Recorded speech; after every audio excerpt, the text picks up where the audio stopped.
Ja, es ist fast schon traurige Routine. Wie immer nach einem Messerangriff überbieten sich die Politiker aus den gesamten Parteien an Ankündigungen, Forderungen und Betroffenheitserklärungen. Und auch das ist mittlerweile normal. Nach einigen Tagen redet da niemand mehr über die vollmundigen Versprechen. Auch die Rhetorik nach dem Messerangriff von Solingen fällt in dieses Muster. Während der Kanzler mal wieder mehr und effektivere Abschiebungen ankündigt, sorgt die SPD-Chefin Saskia Esken sogar in der eigenen Partei für Kopfschütteln. Die zweite islamistisch motivierte Terrortat in Deutschland in diesem Jahr. In solchen Momenten wünscht man sich empathischen Rückhalt und couragiertes Handeln und bekommt oft doch nur banale Floskeln aus dem Redeschreiberbaukasten. Jetzt muss alles getan werden, damit Recht und Gesetz durchgesetzt werden können und der Täter hart bestraft wird. Unser Land wankt nicht. Wir werden uns nicht erschüttern lassen von Terror und Hass. Wir werden unsere Art zu leben verteidigen. Wir lassen uns in solchen Zeiten nicht spalten, sondern stehen zusammen. Neu ist dieses Floskel-Bingo nicht. Seit Jahren schmeißen Politiker aller Couleur mit Bekenntnissen um sich, wie etwa nach Mannheim. Wer unsere Freiheit angreift und unseren Frieden stört, der hat mich, der hat die Bundesregierung und der hat unseren Rechtsstaat als seinen entschiedensten Gegner. Oder nach dem Terroranschlag auf dem Berliner Breitscheidplatz, bei dem Islamist Anis Amri 13 Menschen tötet. Angela Merkel zeigt sich damals zuversichtlich. Weil wir aber auch wissen, dass wir die Werte von Demokratie und Rechtsstaatlichkeit auf unserer Seite haben und damit, da bin ich zuversichtlich, auch in der Lage sein werden, unser freies, offenes Leben, ein gutes Miteinander in der Gesellschaft auch beizubehalten. Ob Trauer und Bestürzung, volle Härte des Gesetzes gegen Hass, Hetze und Gewalt. Für den Zuhörer sind es altbekannte Lippenbekenntnisse, die nicht nur akustisch, sondern auch schriftlich schnell aus der Floskelmaschinerie in Berlin abgegeben werden. Mit daraus resultierendem Handeln hat das aber nicht viel zu tun. Auf der einen Seite sagt ein Politiker mit Floskeln nichts Falsches, jeder könnte das sagen und alle würden irgendwie zustimmen. Auf der anderen Seite aber ist es unauthentisch. Man merkt eigentlich, dass die Person, die das sagt, es eigentlich gar nicht meint. Und insbesondere merkt man, dass sie auch gar keine Absicht hat, etwas anderes zu tun, eine Veränderung herbeizuführen. Und das ist natürlich das allergrößte Problem der Floskeln. Die wohl bekannteste Aussage der letzten Jahre, die über die Zeit hinweg zu einer Floskel wurde: Wir haben so vieles geschafft, wir schaffen das. Wir schaffen das und wo uns etwas im Wege steht, muss es überwunden werden. Überwinden muss die Regierung jetzt erstmal die durch Nichthandeln eingebüßte Glaubwürdigkeit. Und darüber wollen wir sprechen mit dem ehemaligen SPD-Politiker und Autor Thilo Sarrazin. Guten Abend, herzlich willkommen hier bei uns. Ja, guten Abend. Herr Sarrazin, Sie haben früh auf die Probleme der massenhaften illegalen Migration nach Deutschland hingewiesen. Fühlen Sie sich durch die aktuelle Entwicklung gewissermaßen bestätigt? Ja, das wäre jetzt kleinlich zu sagen. Ich fühle mich bestätigt. Das ist jetzt nichts für Rechthaberei. Es ist so gekommen, wie ich das gesagt habe. Ich habe immer wieder gesagt und geschrieben, wenn wir der Millionen von der kulturfremden jungen Männern islamischen Glaubens ins Land lassen, kann das für unser Land nicht ohne Folgen bleiben. Und das ist auch geschehen. Was wir jetzt hier haben, das ist ja nur die Spitze des Eisbergs. Bei bestimmten besonders der tragischen Ereignisse mit der großen öffentlicher Wirkung ist es dann eine große öffentliche Aufwallung.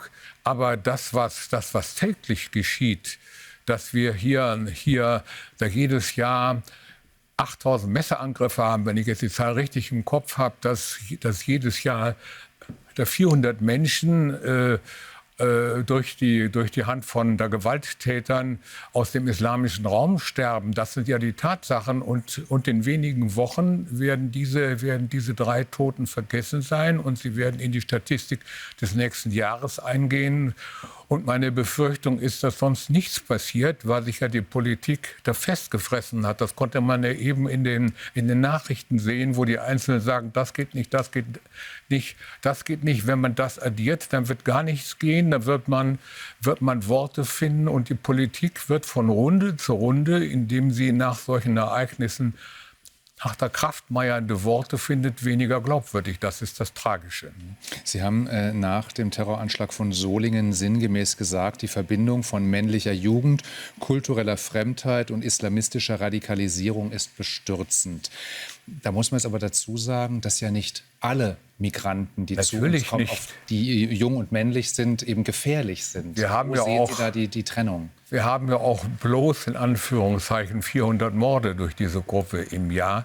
Der Haken ist, wie wollen Sie das trennen? Sie meinetwegen, Sie sind irgendwo auf der Sprengwart und finden als solcher eine Reihe davon Blindgängern. Die sind jetzt 60 Jahre alt. Sie wissen aus Erfahrung, nur einer von der 50 ist scharf. Sie müssen aber alle 50 so behandeln, als ob sie scharf werden, denn eine Explosion ist eine zu viel. Das heißt, wenn ich eine Gruppe habe, die ich nicht kenne, und aus dieser Gruppe gehen Gefahren aus, dann muss ich so handeln, dass ich mich vor dieser Gruppe insgesamt schütze. Anders funktioniert es ja nicht. Ich kann ja nicht an der Grenze der Gesinnungstest machen. Das ist ja praktisch nicht möglich. Sie haben ein neues Buch geschrieben, der Titel Deutschland auf der schiefen Bahn. Wir haben jetzt ganz viel schon über die Probleme gesprochen, die Sie sehen, die Sie auch schon seit vielen Jahren sehen. Aber lassen Sie uns über Lösungsansätze sprechen. Wie kommen wir aus dieser Situation heraus? Wie kommt Deutschland aus dieser Situation heraus? Ja, zunächst einmal schreibe ich ja in dem Buch, dass es ja nicht nur um das Thema Einwanderung geht. Das geht um das Thema Demografie, um das Thema Alterung, um das Thema einer richtigen Einwanderungspolitik, um die Fragen von der Wachstum, Produktivität, Sozialstaat, Finanzen, alles hängt miteinander zusammen und alles bedingt sich gegenseitig. Und in allen diesen Gebieten sind wir gegenwärtig auf der schiefen Bahn. Wir sehen ja im Augenblick, dass die Wirtschaft jetzt im zweiten Jahr nicht wächst. All das ist ja auch ein Teil dieses Themas. Wenn wir rauskommen, müssen wir an einzelnen zentralen Ursachen arbeiten. Ich kann sie jetzt nicht alle benennen, ich nenne eine. Wir müssen falsche Einwanderung künftig verhindern. Das heißt, wir müssen wieder zu einer der wirksamen Sicherung unserer Grenzen zurückkommen. Ob das jetzt auf europäischer Ebene geschieht, im Schengen-Raum, oder ob das jetzt bei uns national geschieht, ist eine zweite Sache. Und wenn wir das geschafft haben, dass wir nicht mehr falsche Einwanderung in dem Sinn, wie wir sie hatten, weiter haben, haben wir ja schon ein Ziel erreicht. Und dann müssen wir uns auf dieser Basis dann denen, die also bei uns sind, zuwenden und müssen fragen und müssen sagen, alle diejenigen, die bei uns kein Aufenthaltsrecht haben, müssen unser Land verlassen, im Extremfall durch Abschiebung. Da gibt es unterschiedliche Instrumente. Man streicht erstmal die Sozialleistungen, wenn das verfassungswidrig ist. Gut, dann muss man halt die Verfassung ändern. Und da muss man diesen Menschen Angebote machen, muss sie auch im gewissen Sinne natürlich unter Druck setzen. Und wo es nicht funktioniert, müssen die Menschen zurück, ausdrücklich auch gegen den Willen des aufnehmenden Staates. Syrien hat eine Seegrenze. Im Extremfall müsste man eben so weit gehen, dass man Syrer, welche Syrien nicht aufnehmen will, eben dann im Mittelmeer am Strand absetzt. Das wäre auch eine Abschiebung. Wir haben durch zahlreiche Vorschriften, die sich immer mehr kumulieren, uns praktisch handlungsunfähig gemacht und sind in dem absurden Zustand, dass Afghanen, welche nicht abgeschoben werden können, gleichwohl in ihrem Heimatland in Urlaub fahren können. Das sind ja Dinge, wo auch der normale Bürger, der an sich gutwillig ist, anfängt am Staat zu zweifeln. Sagt Thilo Sarrazin, Autor des neuen Buchs Deutschland auf der schiefen Bahn. So ist es richtig. Herr Sarrazin, vielen Dank für das Gespräch. Dankeschön. Danke. Tschüss.